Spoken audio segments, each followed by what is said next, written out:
So without further ado, let's set that timer.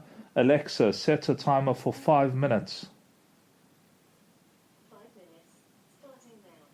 Right, so for 5 minutes, I'm going to talk about the subject of self-hypnosis. Now, in order to make sure we all know what we're talking about, self-hypnosis is generally used when we want to change something about ourselves that we no longer feel is either appropriate or in our best interests to be doing.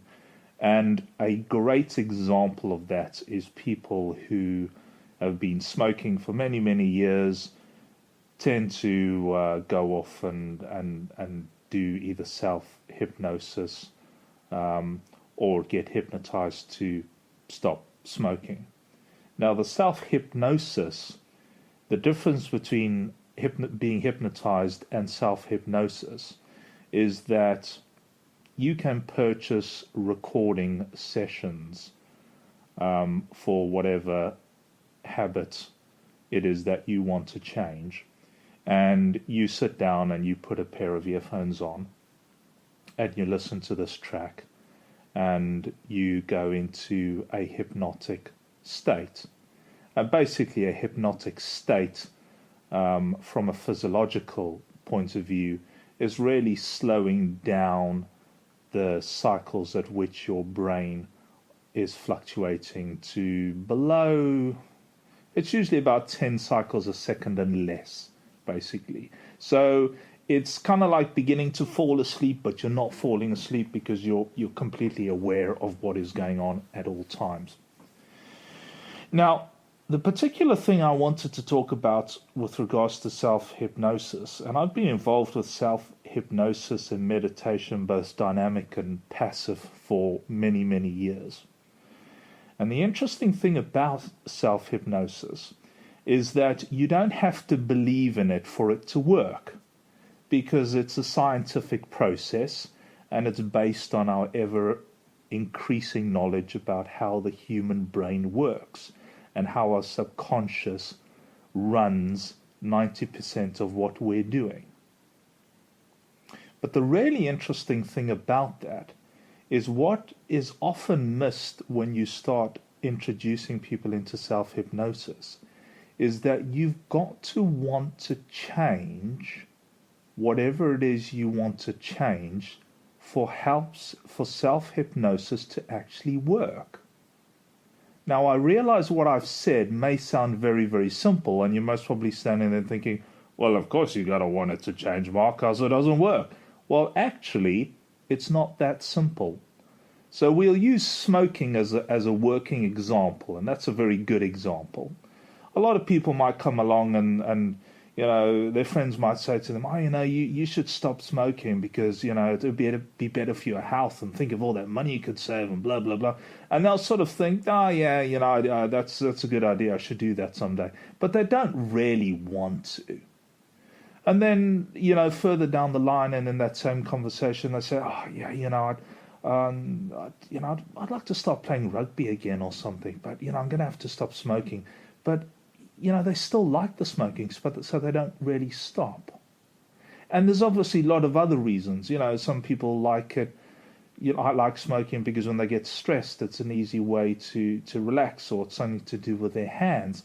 So, in other words, there's still something that they like about it. There's still something that they want about that particular habit. And that's the thing that stops them from changing it. So for self-hypnosis to really work, you've got to go through that whole conversation of, I want to change it. No, hold on a minute. Maybe there's something I still like about it. No, I want to change it a little bit more. Oh no, here's something still that I like about it. And you've got to come all the way down to that point where you're really committed and you've decided, you know what? I want to change. This is it now. This is D-Day. You know, I now want to grasp the nettle, and I want to sit down and I want to change that. Once you hit that stage, once you're powered, once you're motivated by how, now I want to change it, when you plug self-hypnosis in and you start working with the power of your subconscious, the world is your oyster. Alexa, stop.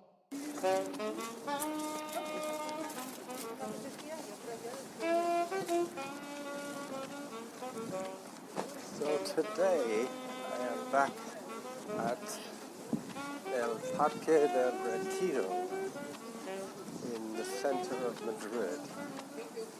On my left there is a big square lake, a pond, and believe it or not, even though this pond is only about 500 meters, maybe less, about 200 meters long, there are rowers on the pond. They couldn't be rowing for more than about 3 minutes before they have to stop and turn. But I guess it's good for them to practice their form. This is the park where I ran the first day I got here. I ran around the edge because I wanted to see how big the park was, and I wanted to be able to measure it.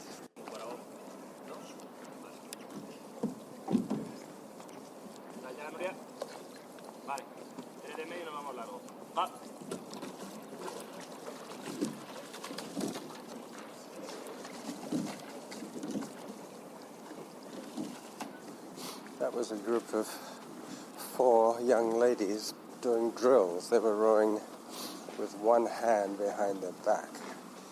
They used the inside hand on the oar to turn the blade, and the outside hand just hooks on to pull the blade through the water. I used to be a coxswain, so I know all about that. There goes a jogger. Yeah, it's quite chilly today. I think the reason that it's cold here is because we're very high up. It's up at about 650, 680 meters. It's about 1,200 feet above sea level. Spain, believe it or not, is more mountainous, or more hilly, more elevation than Switzerland. There's another boat turning around in the corner here.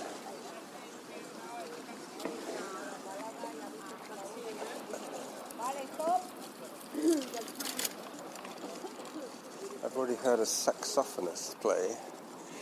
This is a group of 4 men in quite a wide boat. This isn't a high-performance machine.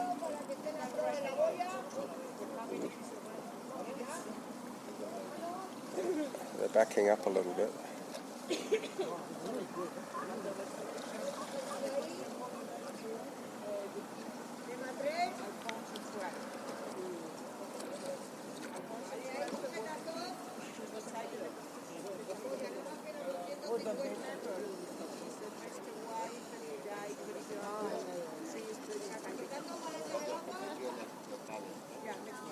I'm just waiting for this boat to start. This crew, I should say. Crew of 4 men this time.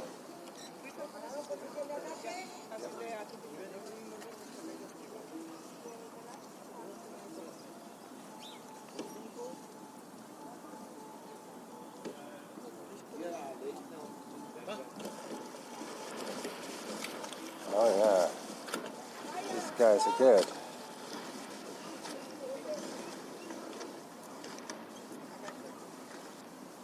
Yeah, brings back a lot of good memories. It's one of those human statues.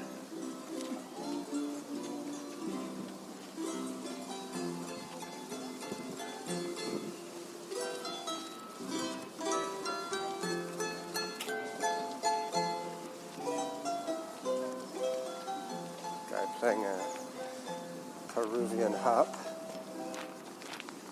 I don't want to stop too long in front of those guys because they'll want me to give them some money, and I don't have any. I only have a €20 bill which I want to use to buy a belt. So pretty much this would be my 5 minutes.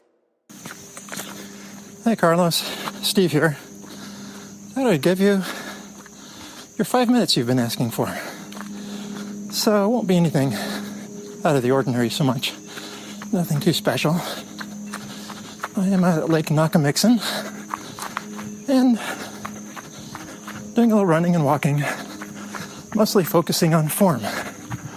So kind of run in place, lean forward and go. And when I see or feel my feet doing something differently, then I stop and walk. Also, I'm going uphill, so another good reason to stop and walk. So I'm not doing heart rate monitor right now. So I really am trying to focus on form. And I think the other thing I need to focus on is just some strength. I have some weakness in my body that is evident. So for example, if I try to do a single leg dip or squat, my knee wobbles all over the place, especially my right knee. So, yeah.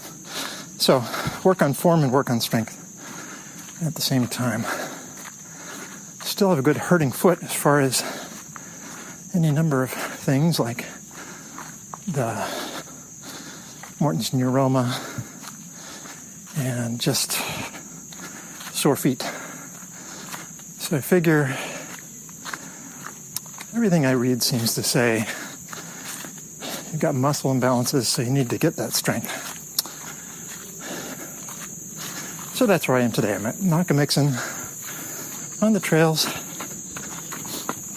It's a lot muddier than I thought it would be, but we really haven't had many breaks from rain this summer.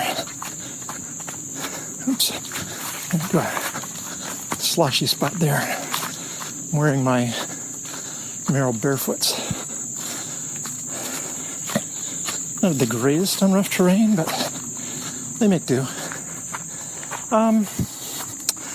Yeah, the summer has been a very wet one, so much so that the poplar trees in our backyard usually have a leaf dump about halfway through the summer.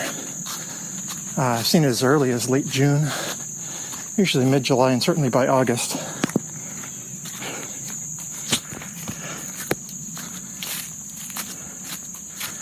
And the leaves are all still clinging to the trees. So the leaves that are coming off right now are the black walnut. So it's been an unusually wet year this year. Helped our cucumber supply really do well. The tomatoes came in late, so they are still a lot to ripen.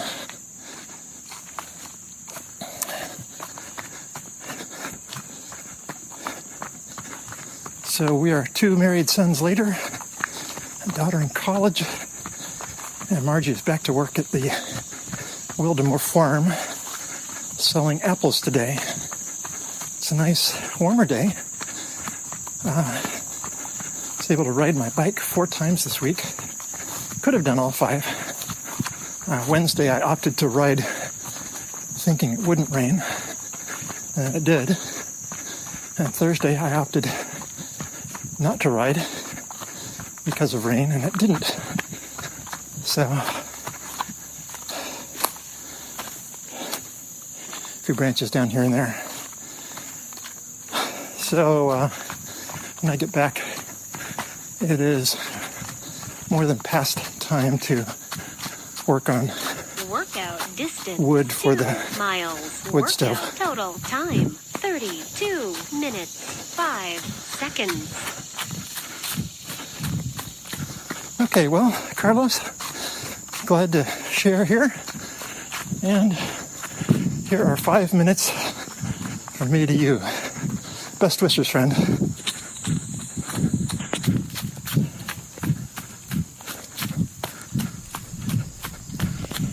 This is Suzanne with my 5 minutes. This 5 minutes is going to be about a moment in time where I'm enjoying what's around me so much that I don't want to record it. I want to keep it in my memory bank to haul out later. Granted, when you haul them out from your memory bank, memories do tend to change, but that's okay, because if they're pleasant, sometimes they get even more pleasant. The reason that I remembered this and thought of this was this past weekend I was at a race, and I was going to record the energy of the start of a race. And when they started singing, instead of the national anthem, they did God Bless America. And I couldn't even get the recorder going. And I decided to maybe not. Maybe just listen. And on the race, I was, during the race, I don't really race. I just kind of run with a number. But I was taking pictures and, again, just enjoying the moment. Sometimes when I'm out there, I forget to take pictures because the beauty is in my brain, and I don't want to take the time to get a camera out or to get a recorder out. Now, those of you that are very professional and busy with this, I admire your ability to see life through a lens. And sometimes I do, because sometimes you just see something so beautiful that you want to capture it. And sometimes you don't.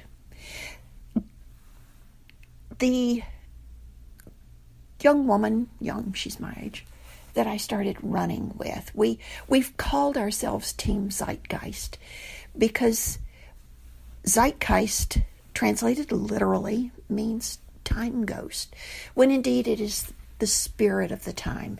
It's what's going on right now, sort of a seize the moment, carpe diem type of thing, but it's where we are. And if we record it or not, we can enjoy it later, or maybe just in the moment, just when it's there. So many times when you try to relate a good experience, it just it's not as funny, it's not as beautiful. Maybe the beauty you can capture, but humor is so much of what's going on right at the moment. But that's what's going on in my moment, my 5 minutes, and I'm just savoring the time that I have.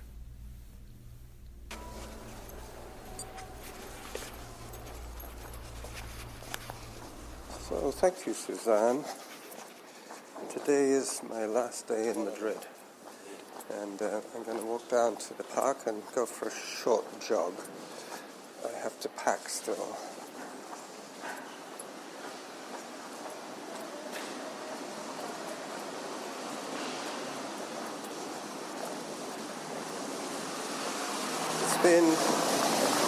It's been a great visit here in Madrid. I've enjoyed every minute of it. It's a wonderful city. I can highly recommend it. Everybody here is very friendly. Everybody here speaks good English. Most of the people you meet in the street are probably tourists anyway. And all the shops people, all the people who will sell you food and beer will understand English and be polite. It's quite warm already. It's in the low 20s at 9 o'clock in the morning. That's centigrade, obviously. It's going to get a little noisy, so this recording will end. Your 5 minutes, episode 12. It'll be a 20-minute show, as you can see. I have added 2 minutes to Suzanne's kind post.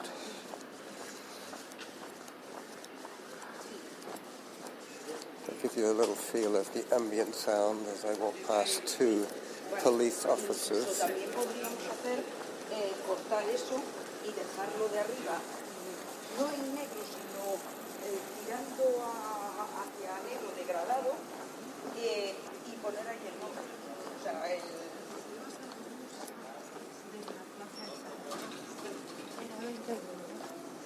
Okay, bye-bye.